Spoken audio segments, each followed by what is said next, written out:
हम आज बात करते हैं यूनिट 5, जिसको मैंने बताया था इकोलॉजी, और उसकी पूरी टर्मिनोलॉजी हमने आपको बता दी है। ठीक है, जो यूनिट 5 है एक महत्वपूर्ण इकाई है, जिसमें टोटल कितने अंकों से आना 12th में 14 अंक हैं। इसमें 14 अंक के प्रश्न 12th बोर्ड परीक्षा जीव विज्ञान में पूछे जाएंगे, जिसमें से मैं आपको बता दूं 1 नंबर वाले 4 क्वेश्चन होंगे जो ऑब्जेक्टिव होंगे, और 2 नंबर वाला 1 क्वेश्चन होगा, और 3 अंक वाला 1 क्वेश्चन, ऐसे ही 5 अंक वाला 1 क्वेश्चन। इस प्रकार 14 अंक इससे कवर होंगे। क्लियर ना? 14 अंक इससे मिलने हैं यूनिट 5 में, जिसमें मुख्यतः 4 लेसन हैं, और वो लेसन फर्स्ट है ऑर्गेनिज्म एंड पॉपुलेशन, सजीव और जनसंख्या, सेकंड है इकोसिस्टम, थर्ड है बायोडाइवर्सिटी एंड इट्स कंजर्वेशन, जैव विविधता और उसका संरक्षण, और फोर्थ जो लेसन है यूनिट 5 का उसका नाम है इन्वायरमेंटल इशू। ठीक है, पर्यावरण के मुद्दे। तो अपन शॉर्ट में बात करें कि इन लेसनों में है क्या क्या। तो जो पहला लेसन है ऑर्गेनिज्म एंड पॉपुलेशन, इसमें सबसे पहले अपन बात करेंगे कि इकोलॉजिकल फैक्टर की बात की गई है। इकोलॉजिकल फैक्टर हिंदी में कहते हैं परिस्थितिकी कारक। मतलब आपसे बात करूं कि इकोलॉजी क्या है। इकोलॉजी है जीव विज्ञान की वह शाखा जिसमें सजीव और उसके चारों तरफ पाए जाने वाले पर्यावरण के बीच संबंधों का अध्ययन किया जाता है, उसको इकोलॉजी कहते हैं। हमने बात किया इकोलॉजी शब्द किसने दिया है, हीकल नामक वैज्ञानिक ने। ठीक, क्लियर ना?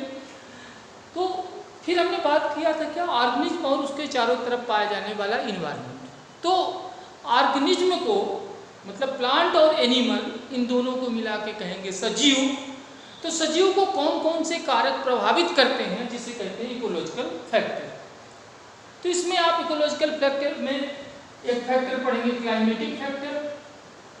क्लाइमेटिक फैक्टर, क्लाइमेटिक फैक्टर में क्या क्या पढ़ेंगे आप, रेन पढ़ेंगे। वर्षा भी सजीव को किसी न किसी रूप से प्रभावित करती है, प्लांट और एनिमल को। रेन, फिर एयर पढ़ेंगे आप, फिर टेम्परेचर पढ़ेंगे, फिर हीट पढ़ेंगे। तो कुल मिला के rain, water, air, heat, temperature, ये सब मिला के क्या कहलाते हैं, क्लाइमेटिक फैक्टर। क्लाइमेटिक फैक्टर के बाद दूसरा एक महत्वपूर्ण फैक्टर पढ़ेंगे आप, इडैफिक फैक्टर। इडैफिक फैक्टर हमने आपसे बात किया है कि पीडोलॉजी क्या है, study of soil is called pedology. तो मैं आपसे कहूँ इडैफोलॉजी क्या है, इडैफोलॉजी को भी कहते हैं स्टडी ऑफ सॉइल। तो आपसे मैं बात करूँ इडैफिक फैक्टर में आप पढ़ेंगे सॉइल। तो सॉइल में क्या क्या पढ़ना है आपके कोर्स में है, सॉइल प्रोफाइल। सॉइल प्रोफाइल का अर्थ है सॉइल की लॉन्गिट्यूडनल सेक्शन को आप काटें तो जो संरचना दिखाई देती है उसे कहते हैं सॉइल प्रोफाइल। फिर आप पढ़ेंगे soil texture, soil water, soil air, और सॉइल में पाए जाने वाले माइक्रो ऑर्गेनिज्म। और फिर आप पढ़ेंगे सॉइल के विभिन्न प्रकार, जिसमें आप पढ़ेंगे clay soil, sandy soil, loam soil. अर्थात पौधे के लिए सबसे उपयोगी सॉइल कौन सी है तुम्हें बताना है, क्ले, लोम और मैंने आपसे बोल दिया सैंडी सॉइल। तो इसमें तीनों प्रकार की जो सॉइल अभी मैंने नाम लिया, उन तीनों प्रकार की सॉइल में सबसे उपयोगी सॉइल पौधों के लिए कौन सी है ये तुम्हें बताना है। फिर इसके बाद पढ़ूँ मैं topographic factor. Topographic factor Hindi में कहते हैं स्थल। मतलब मैं आपसे कहूँ कि किसी स्थान पर आप जाएं या रेलवे स्टेशन पर, तो वहाँ लिखा होता है समुद्र तल से ऊंचाई। तो समुद्र तल को प्लेन माना गया है, और उससे ही विभिन्न प्रकार के स्थानों की ऊंचाई की कंपैरिजन किया गया है। तो मैं आपसे कहूँ कि जैसे जैसे ऊंचाई बढ़ती जाती है, आप हिमालय में जाएं तो वहाँ की जो वेजिटेशन है, वहाँ का जो प्लांट कम्युनिटी है, उसका स्ट्रक्चर अलग है। आप केरल में चले जाएं तो वहाँ की प्लांट कम्युनिटी का स्ट्रक्चर आपको डिफरेंट दिखाई देता है। तो टोपोग्राफिक फैक्टर में यही पढ़ेंगे कि समुद्र तल से ऊंचाई ऑर्गेनिज्म को कैसे प्रभावित करती है। और मैं एक सिंपल सी बात करूं, आप खासकर उत्तराखंड या पहाड़ी इलाकों में चले जाएं तो वहाँ का जो प्लांट वेजिटेशन है वो अलग होगा, और वहाँ जो एनिमल भी पाए जाते हैं खासकर मनुष्य, उसका जो मॉर्फोलॉजी है, बाह्य संरचना है, वो भी आपको अलग दिखाई देगी। ठीक है। फिर इसके बाद बायोलॉजिकल फैक्टर, जैविक कारक भी प्रभावित करते हैं, जिसमें आपने डार्विन की थ्योरी में पढ़ा है, इंट्रास्पेसिफिक और इंटरस्पेसिफिक इंटरेक्शन। कुल मिला के इतनी बातें आप किसमें पढ़ेंगे, ऑर्गेनिज्म एंड पॉपुलेशन। और इसके अलावा आप इस लेसन में महत्वपूर्ण चैप्टर की बात पढ़ेंगे, इकोलॉजिकल एडाप्टेशन।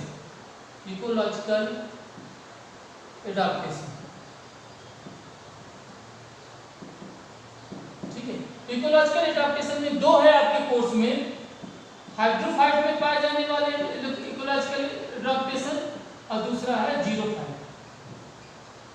क्लियर?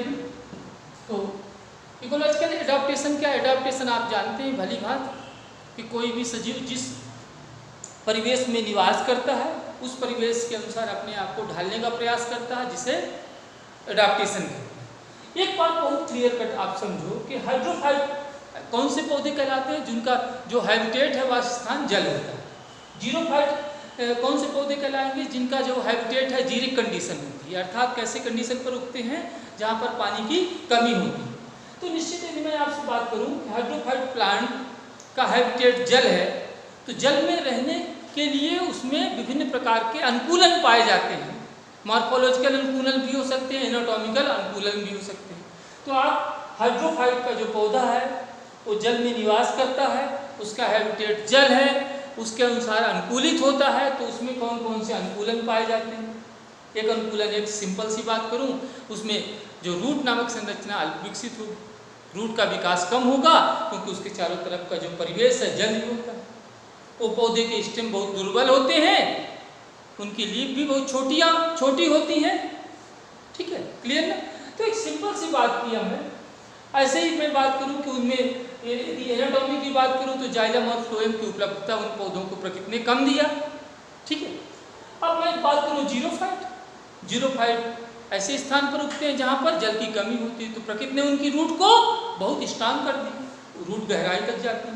इनमें रूट कम विकसित थी और उनमें रूट अधिक विकसित होगी। उनकी लीफ जो है कांटों में परिवर्तित हो जाती है क्योंकि ट्रांसपायरेशन की दर को कम किया जा सके। क्लियर ना बात? तो ऐसे में बात करूं, इसमें जाइलम और फ्लोएम की उपलब्धता प्रकृति ने भरपूर दिया इसको। तो इन दोनों में अनुकूलन आप पढ़ना है इकोलॉजिकल एडाप्टेशन। तो निश्चित है यह आपकी लेसन हुआ ऑर्गेनिज्म एंड पॉपुलेशन। दूसरा लेसन है इकोसिस्टम। इसमें आप पढ़ेंगे पाउंड इकोसिस्टम की संरचना, फिर आप पढ़ेंगे ग्रासलैंड इकोसिस्टम की संरचना, इसके अलावा आप तीसरा इकोसिस्टम जिसकी मैंने बात किया फॉरेस्ट इकोसिस्टम की संरचना भी पढ़ेंगे आप।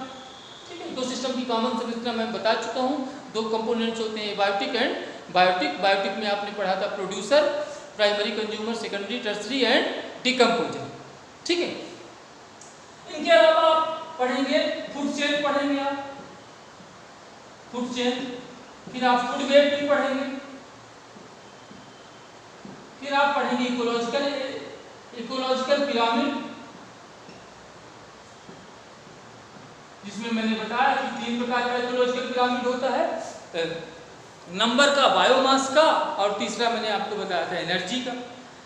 ठीक है। तो ये मुख्य बातें आप पढ़ेंगे किसमें, इकोसिस्टम में। फिर अब अपन जाते हैं बायोडाइवर्सिटी एंड इट्स कंजर्वेशन। जैव विविधता क्या है?